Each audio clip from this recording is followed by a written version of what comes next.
The Yom Tov of Shmini Atzeres is an extraordinarily unusual Yom Tov. No lulav, no matzah, no shofar, no fasting, no particular mitzvahs hayom. It is a day devoted to one thing amongst others, but the main process, thought, concept that Shmini Atzeres is famous for is the concept of dveikus. Dveikus is a word that is bandied about quite a bit. We talk about it. There's an enormous amount of Torah on the word dveikus, but we really, speaking for myself, don't know what dveikus is and what it encompasses. Dveikus means closeness, attachment. And what can we say? How can we explain or understand the concept of dveikus, of being close to Hashem, of bringing ourselves close?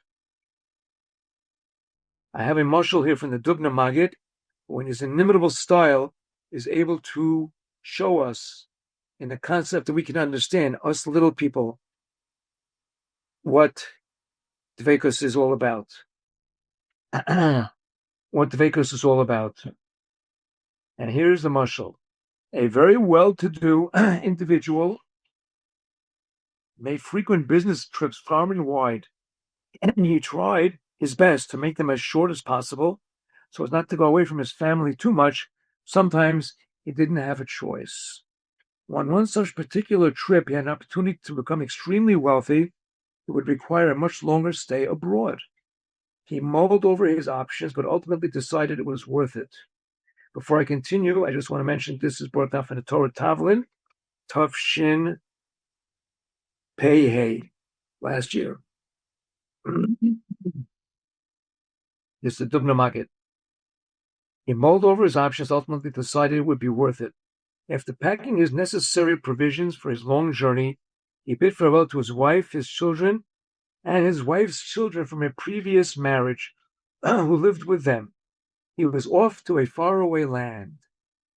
Weeks turned into months, but thanks to the flurry of letters back and forth, they were able to keep in touch. How they longed to see each other once again.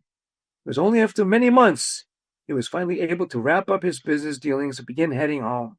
Naturally, he notified his family of his upcoming arrival, and they in turn were delighted that the father was finally coming home.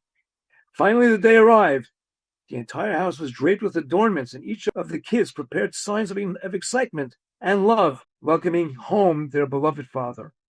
A surge of exuberance capitulated the air. The excitement was tangible. As soon as he walked through the front door, a crowd of young little faces jumped at him with exhilaration. Their mother watched with tears of joy streaming from her face. He was finally home. When everyone calmed down a bit, the father unpacked many presents he brought back for the kids. First, he presented his wife's kids with some of the amazing things he picked up in the faraway land, befitting for such a profoundly wealthy individual as himself. Then he presented his own kids with souvenirs he brought back. Later that night, his wife questioned why he gave such elaborate presents to her children, whereas their children received much smaller ones. I'll explain the discrepancy, he explained to her. Your children need larger presents because they don't have a natural father of their own. Our kids are thrilled that I am back. The Dubna Maggid explains that this is the reason for the discrepancy that we find throughout the duration of the Yom Tov of Sukkot. Each day, many offerings are brought corresponding to the 70 nations of the world. But on the 8th day, corresponding to the Jewish nation, only one korban was brought.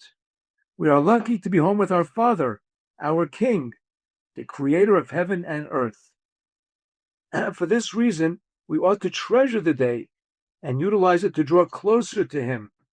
Hashem has much to offer to those close and intimate with Him. We are far away, again, speaking about myself, from the concept of dveikus, but we can understand the closeness and the intimate relationship a man has with his family, children, wife, whole family. We are stuck with them. We are connected to them. That type of relationship is only an example, a very small example, of the type of relationship we should have with Hashem. That is what Shmini Atzeres represents. Shmini Atzeres represents, after all of the Yom Tovim, after all of the Tfilos, after all of the Kapara, after all of the Simcha of Sukkot, Zman Simchaseinu, our closeness to Hashem is at its peak, and is well known, brought down by many of the Rabbanim and the Rebbe Gedolim. Shmini Atzeres is the peak of all of our efforts of the year. Dejantiv.